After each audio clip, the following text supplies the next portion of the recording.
Good morning. Discussing human ocular dirofilariasis and emerging zoonosis in the eye. Myself, Dr. Sanju Shankar.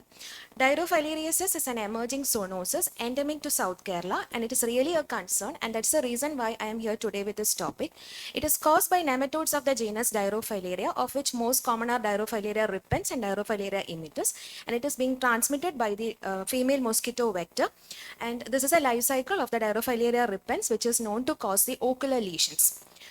Dogs are the reservoir host from where the infection is transmitted by a female mosquitoes to humans who are the dead end host. And in our area, there are various factors which are favoring the growth of the vector population, which include natural water sources, humid climates, rainfall, heat islands, and stray dogs.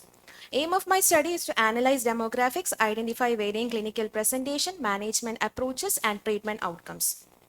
Mine was a retrospective study of 33 patients with ocular dirofilariasis conducted at a single tertiary eye care center in Kerala of 8 years duration, and all patients presenting with acute ocular inflammation associated with itching and radiologically confirmed with a cystic mass was included, while patients with loss follow-up being excluded. On analysis, out of the 33 patients, 55% were females and 45% males, and the age of presentation ranged from 2 years to 88 years with a median age of 46 years, and all patients had unilateral involvement. Coming to clinical presentation, the most commonest symptom was acute onset eyelid swelling along with itching with associated pain, and duration ranged from 2 weeks to 8 months. According to anatomical distribution, 55% had eyelid involvement, 39% with orbital involvement, and 6% with conjunctival involvement. On examination, the most common clinical sign elicited was a palpable mass in 78%, followed by lid edema, congestion, chemosis, proptosis, and preseptal cellulitis. The image in the right topmost is an image of a patient who presented with only a palpable mass without any signs of inflammation.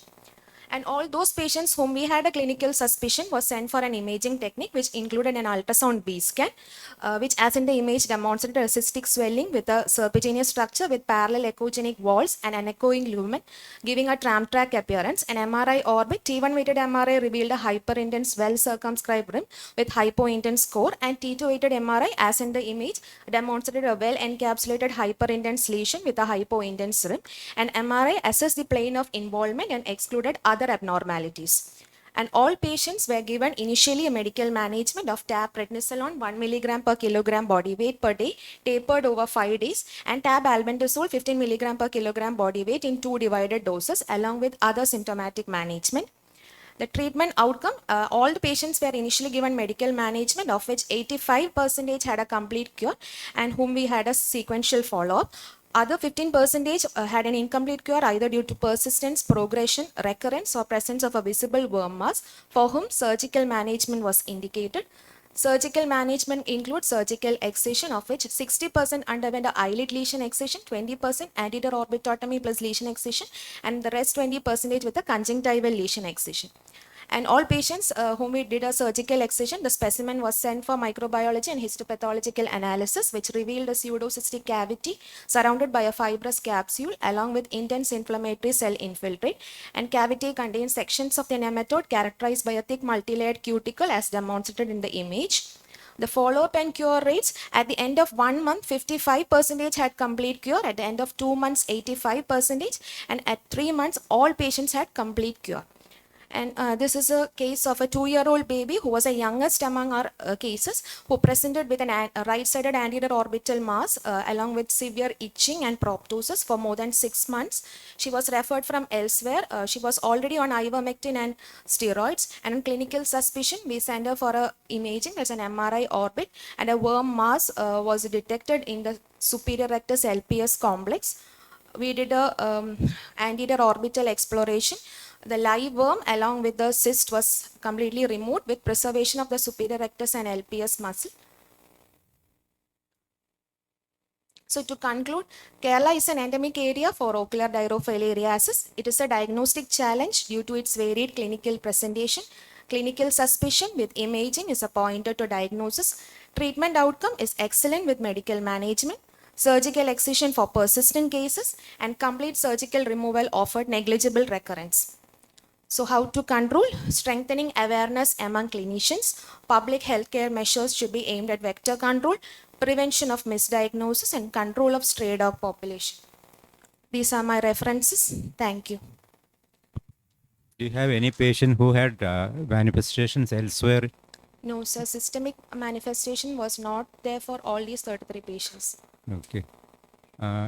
Your trial was only with albendazole. Did you try ivermectin? No, sir. According to our hospital policy, we didn't start ivermectin for a single patient. We had good results. That is, all the patients had complete cure by 3 months. So we were trying with albendazole and How many days? So it was varying with different consultants, ranging from 1 week to 4 week duration. All patients had systemic steroids? Yes, sir. All patients we gave systemic steroids. Is it mandatory? Yes, sir, because the main pathology is the inflammation. So to control the inflammation, steroids are mandatory. No, there are a lot of patients who don't have any symptoms. You just get a granuloma alone in the near the lid margin and all. It is asymptomatic. You just remove it, it will be okay. A lot of patients don't have any other symptoms. You see a swelling there.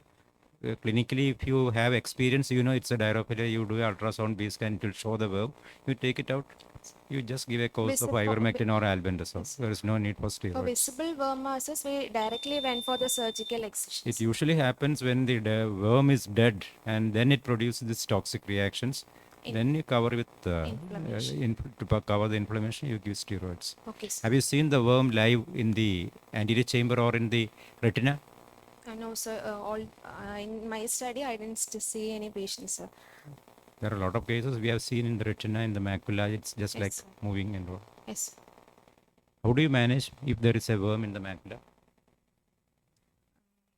So we can do a pars plana vitrectomy and retrieve the worm along with steroid coverage.